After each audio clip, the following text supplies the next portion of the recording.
Olá, bom dia. Tudo bem? Friozinho, né? Eu tô com essa blusa aqui. Se eu colocar uma mais longa, já fica com calor. Bom, então, pessoal, na última aula eu pedi para vocês realizarem aí alguns exercícios, né? Para que vocês colocassem em prática aquilo tudo que a gente discutiu sobre a primeira lei de Mendel, certo? E alguns conceitos básicos também que a gente tinha visto antes. Então vamos corrigir essas questões aí. Primeiro, a questão de 1 a 10, lá da página 35. E depois as questões dissertativas. Então eu vou ler aqui com vocês, tá? Questão 1. Qual alternativa contém o ponto fundamental da hipótese proposta por Mendel que constitui a primeira lei da herança? A. Autofecundação. B. Fecundação cruzada. Isso não é uma hipótese, né? Isso são métodos experimentais. Separação dos fatores hereditários na formação dos gametas. Sim, essa é a primeira lei de Mendel. D. União dos fatores hereditários na formação dos gametas. Não. Eles se unem na formação do zigoto, ou seja, da próxima geração, né? Então, o ponto fundamental da primeira lei de Mendel é a segregação dos fatores hereditários na formação do gameta, certo? Então, relembrando aí um pouco, né? Nós temos cromossomos homólogos que apresentam os genes alelos. Então, vamos representar um gene alelo aqui de um indivíduo heterozigoto, ó. Esse é o genótipo desse indivíduo heterozigoto, certo? Quais gametas ele forma? Essa caneta aqui já está fraca já. Quais gametas ele forma? Ele forma o gameta azão e também forma o gameta azinho. Ou seja, os genes se separam, certo? Os genes alelos. Essa é a primeira lei mendeliana. Bom? Posteriormente a gente vai estudar a segunda lei, né, nas próximas aulas aí. 2. A incompatibilidade sanguínea do sistema RH entre a mãe e o feto pode levar ao... Bom, pessoal, isso aí a gente já se adiantou um pouco, então essa questão estava no meio das outras aí, né? A gente vai ver o sistema ABO nas próximas aulas, mas enfim, o sistema ABO e RH, né? Mas enfim, a incompatibilidade do sistema RH pode levar ao albinismo tipo 1? Não. Isso daí, albinismo é uma questão, é uma anomalia recessiva, monogênica, pelo que a gente está estudando, ou seja, um gene específico vai levar ao albinismo. Não tem nada a ver com o sistema RH, não. 2. Eritroblastose fetal. Sim, a eritroblastose fetal é decorrência da incompatibilidade de RH entre a mãe e o feto. Numa segunda gravidez isso pode acontecer. Se a mãe for RH negativa e o feto RH positivo, isso pode vir a acontecer, essa doença, eritroblastose fetal. Fala um pouco dela lá na página 32, caso vocês queiram entender um pouco. Mas, como eu falei, a gente vai abordar esse tema aí mais adiante, tá? Mas é essa a resposta. A incompatibilidade entre RH materno e fetal leva à eritroblastose fetal. Vamos ver as outras alternativas. Codominância aglutinogênica. Não tem nada a ver isso aí. Misturou palavras aqui aleatórias. Desenvolvimento de alelos letais. Não. Os alelos letais, eles são encontrados, né? Eles não se desenvolvem. A gente pode pensar assim, mas para desenvolver um novo alelo é através de mutação que pode possivelmente surgir um novo alelo em uma espécie. E a mutação ela é desencadeada por fatores endógenos da própria célula, como a multiplicação celular, e também fatores externos, como radiação, raios cósmicos, fatores ambientais. 3. Sobre a relação entre genótipo, fenótipo e ambiente, é correto dizer que a. O fenótipo é determinado exclusivamente pelo genótipo? E aí? Não, né? Não. O fenótipo, na realidade... Vamos ler as demais, né? Que a resposta vai estar aí. Letra B. O fenótipo é determinado pelo genótipo em interação com o ambiente. Yes, é isso. Letra B, então. O fenótipo é determinado pelo genótipo em interação com o ambiente. C. O genótipo é determinado exclusivamente pelo fenótipo? Não. Nada disso, né? Na verdade, se tem alguém que determina alguma coisa, é o genótipo. E o fenótipo é decorrência disso, em interação com o ambiente, como nós já vimos na alternativa anterior. D. O genótipo é determinado pelo fenótipo em interação com o ambiente? Não. Não. Utilize as alternativas a seguir para responder as questões 4 e 5. Então, vamos lá, vamos ler a 4. Um gene com 2 alelos, um dominante sobre o outro, determina 2 fenótipos, um correspondente aos genótipos homozigoto dominante e heterozigoto, e outro correspondente ao genótipo homozigoto recessivo. É essa, certo? É a letra A, A4. Então, se você tem um gene que tem 2 alelos, um dominante sobre o outro,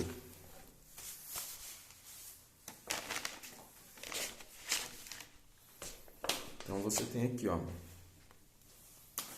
um gene dominante, por exemplo, para o fenótipo normal e um gene recessivo para o fenótipo albino. Quando o gene dominante estiver em homozigose, nós teremos o fenótipo normal. Quando o gene dominante aparecer junto com o gene recessivo, ou seja, em um heterozigoto, nós teremos o fenótipo dominante. E quando o gene recessivo aparecer em homozigose, aí sim nós teremos a manifestação da característica recessiva. No caso, albinismo aí, certo? 5. Um gene com 2 alelos de dominância incompleta determina 3 fenótipos, cada um correspondente a um genótipo. Certo? Essa aí a gente não viu nenhum exemplo ainda.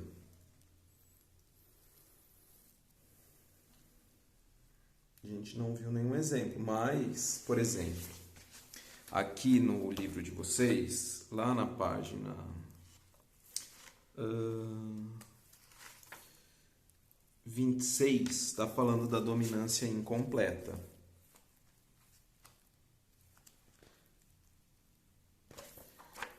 Ele dá o exemplo da planta boca de leão,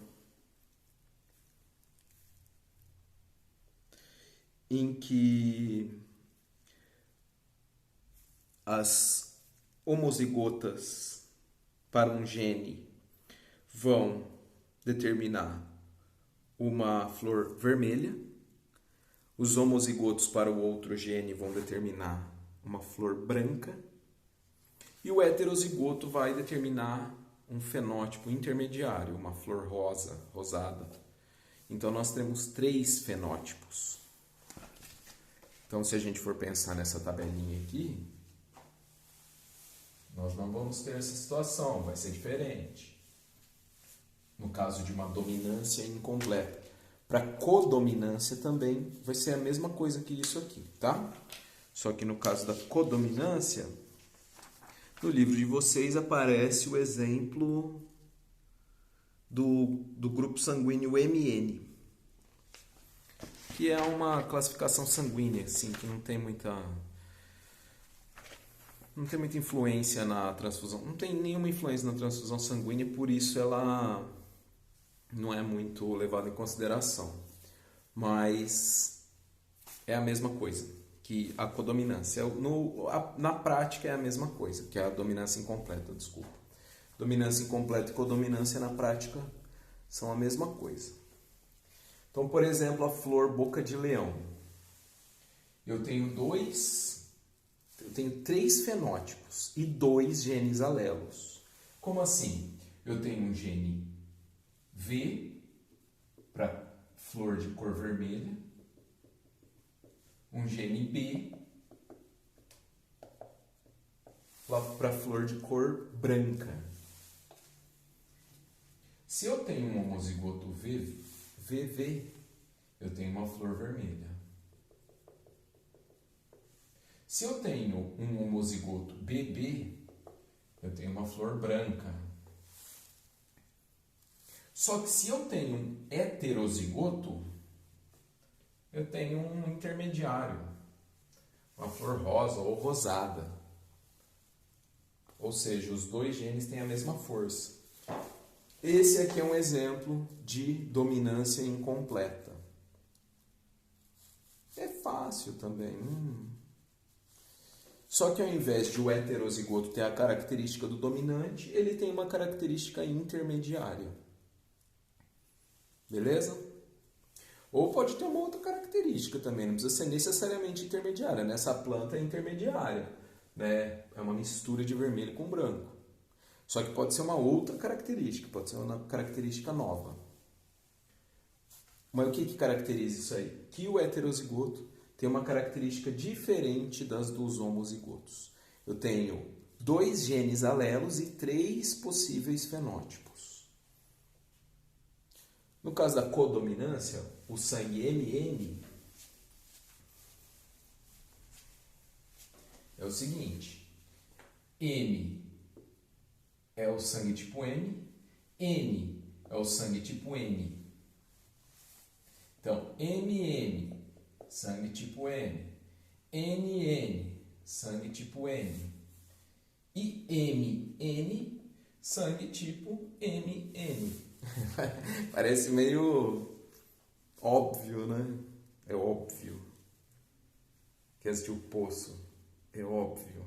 Mas é porque quando nós estivermos estudando os grupos sanguíneos, o grupo sanguíneo ele está na segunda lei de Mendel, que é a polialelia, polihibridismo.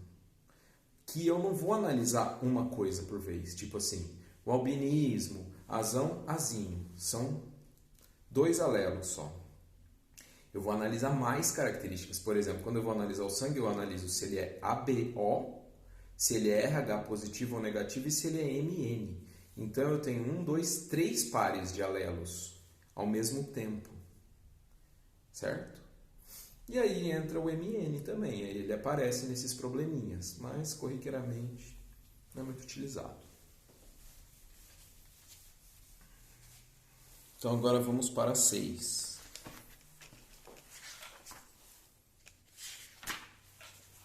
Questão 6. Mesma coisa, utilize as alternativas a seguir para responder as questões 6 e 7. Questão 6. Uma célula com genótipo azão-azinho origina o fim da meiose? Então, se ela é azão-azinho, ela vai fazer meiose, né? Então, ela faz uma divisão inicial, que ela dá origem a 2 células, que rapidamente se dividem e dão origem a 4 gametas. Azão, azinho.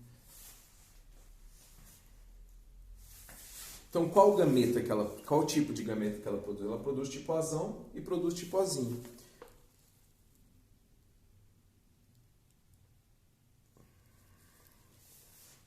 Então, a alternativa que representa isso aqui é a alternativa D. 4 células, 2 com o alelo azão e 2 com o alelo azinho, certo? Então, é isso que acontece. Então, a 6 é a alternativa D. E a 7? Uma célula com genótipo azão-azinho origina o fim de uma mitose. Na mitose, gente, uma célula-mãe origina 2 células idênticas a ela. Então, essa aqui é a meiose e essa aqui é a mitose. Beleza?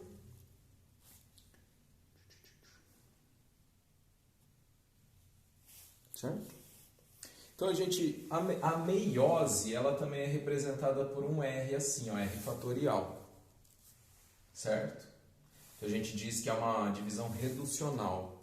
Porque uma célula diploide, ou seja, 2N, vai dar origem a 4 células haploides. Ou seja, com metade do número de cromossomos que ela tem. Enquanto aqui não, é uma divisão de manutenção. A célula diploide mãe dá origem a 2 células diploides filhas. Beleza?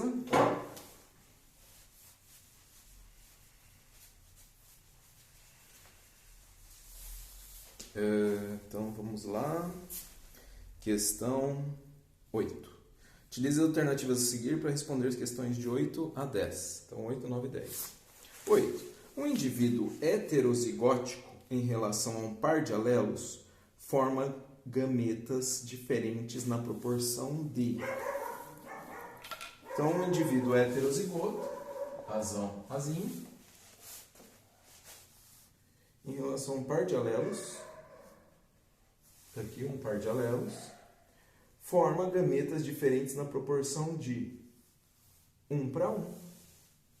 Um azão para um azinho. Então, letra A. Esta primeira aí.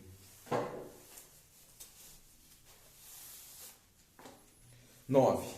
O cruzamento entre indivíduos heterozigóticos em relação a um gene em que os alelos apresentam dominância incompleta ou codominância, você vê, praticamente a mesma coisa.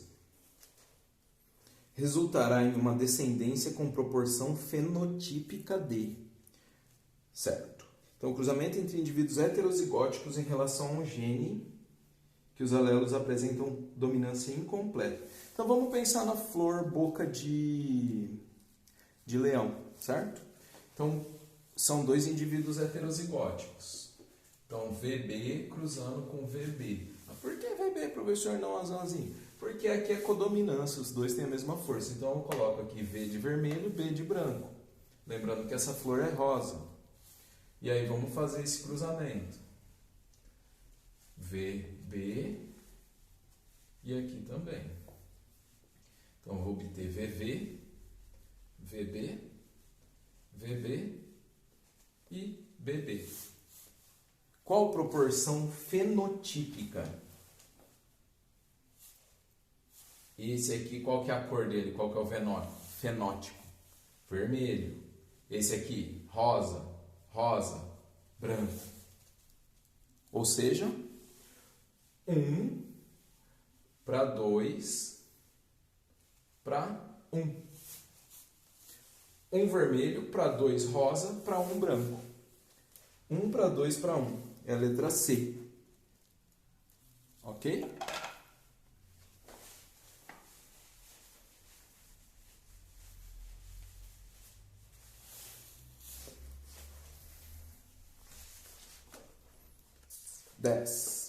O cruzamento entre indivíduos heterozigóticos em relação a um gene em que um dos alelos é dominante sobre o outro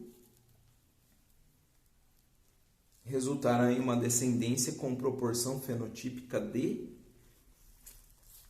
Vamos lá?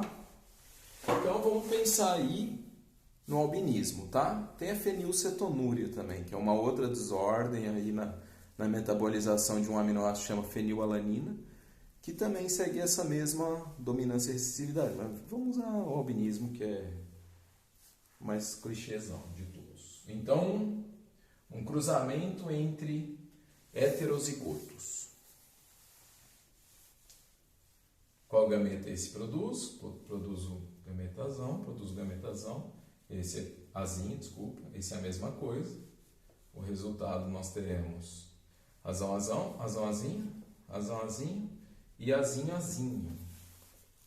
Qual que é a proporção fenotípica? Um indivíduo normal, 2 indivíduos normais, né?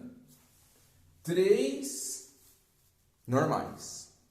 E quantos albinos? 1. Então a proporção fenotípica nesse caso é 3:1, certo? 3:1, que seria a letra B.